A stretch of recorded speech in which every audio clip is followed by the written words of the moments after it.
Buenos días, niños de sexto básico. Miren, bienvenidos a esta segunda semanas que vamos a tener tareas bisemanales. Les voy a contar un poco de qué se van a tratar estas actividades de esta semana.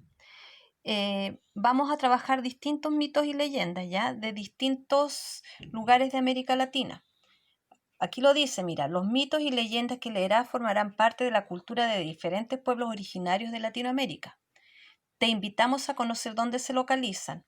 Si se dan cuenta, en cada uno hay dos que están en Chile. Hay uno que es el Inca, que son de la cultura inca, que están, ustedes saben desde dónde abarcó la cultura inca, que fue desde Perú casi hasta la mitad de Chile, fue lo que abarcó ese territorio. Pero en esta parte está localizado el epicentro de los incas, ¿ya?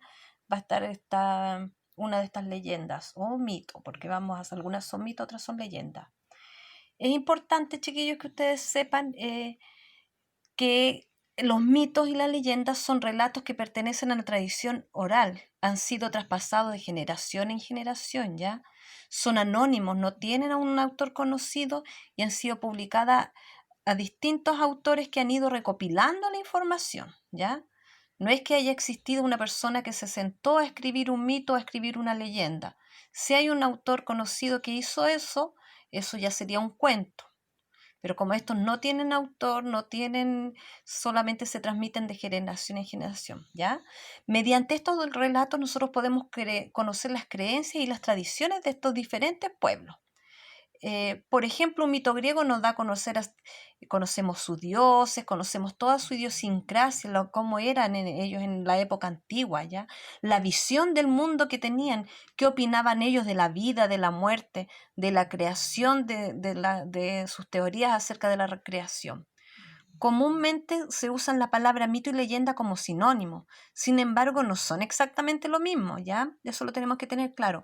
Los mitos son narraciones fantásticas protagonizadas por personajes sobrenaturales, heroicos, dioses, semidioses, héroes, monstruos, y explican el origen de los fenómenos naturales o del origen de las culturas, ¿ya? Por ejemplo, distintas culturas tienen distintas explicaciones para la creación del mundo, y eso es a través de sus mitos. En la leyenda, en cambio, son más folclóricos, son de cada pueblo en sí, ya son populares, son hechos reales, pero que le agregan cosas irreales, ficticias, ¿ya? Sus personajes son generalmente personas comunes y corrientes, pero también seres de ficción como brujas, duendes, cosas así, ¿ya? Y yo les voy a mostrar ahora un pequeñito mapa conceptual donde están como las diferencias, ¿ya? Los mitos, por ejemplo, dice, sus personajes son dioses, héroes, bueno, aquí semidioses, todo lo que hablamos de antes.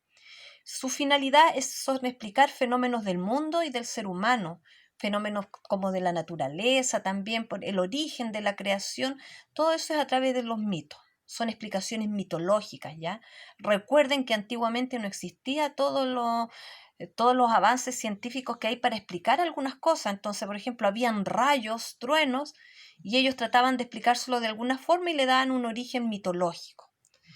Las leyendas, sus personajes son sobrenaturales o fantásticos, como les decía, pueden ser brujas, duendes, barcos fantasmas, etc. Y la finalidad es explicar algún hecho de la naturaleza, hechos extraños que hayan ocurrido en el pueblo, los trataban de explicar a través de las leyendas, ¿ya? Yo les sugiero, chiquillos, que esta semana vayan leyendo, porque son varios textos. Vamos a partir leyendo de las primeras, el texto número 1. Se los voy a poner aquí al tiro. Es La noche del tatú, ¿ya? Es un mito, y miren de dónde es, y vayan a su mapa para que vean, ¿ya? Ese es lo primero, nosotros tenemos que analizar muy bien lo que vamos a leer. Las preguntas antes de leer son, ¿has leído mitos y leyendas? Que esto sería, si estuviéramos en clase presencial, yo le haría estas preguntas a ustedes. ¿Qué te gustaría aprender de estas culturas? ¿El tatú es un animal similar al quirquincho? ¿En qué zonas habita? ¿Qué significa la expresión animal de hábitos nocturnos? Ahí tenemos que inferir. ¿Qué querrán decirnos con eso? Bueno, y nosotros partimos leyendo el texto. Recuerden lo que yo siempre les digo, las palabras del vocabulario, ¿ya? Hay preguntitas acá al lado que están durante la lectura, que es bueno que ustedes se las vayan haciendo y las vayan contestando. Chicos, yo les sugiero que vayan leyendo todos los días una. Cuando terminen de leerlas todas, empezamos las guías, ¿ya? Hoy día se supone que no hemos leído La Noche del Tatú, así que mañana, en la sesión de mañana, vamos a conversar de qué se trataba para que después ustedes lo puedan hacer, puedan desarrollarla mejor. Pero observen las imágenes. Imagínense ustedes de qué se irá a tratar esto, ¿ya? Observen bien las imágenes del texto antes de empezar a leerlo, como que apropiense del texto. Esas son las sugerencias que yo le doy, ¿ya? Entonces, en esta sesión de hoy día que quería aclarar yo un poco. Uno, ¿qué diferencias hay entre el mito y la leyenda? Ya ustedes lo tienen que... ¿Cuáles son el propósito de los mitos y las leyendas? Dos preguntas que durante esta conversación yo se las di, pero quiero dejárselas a ustedes como reflexión. ¿Ya? Nos vemos mañana. Ya mañana vamos a conversar de lo que se trató este texto y ustedes ya van a poder, y recuerden responderse las dos preguntas que yo les dejo de reflexión.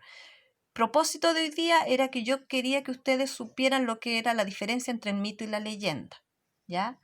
Que ustedes comprendieran que existe una diferencia. Ese era mi propósito y eso yo quiero que ustedes se lo respondan ahora.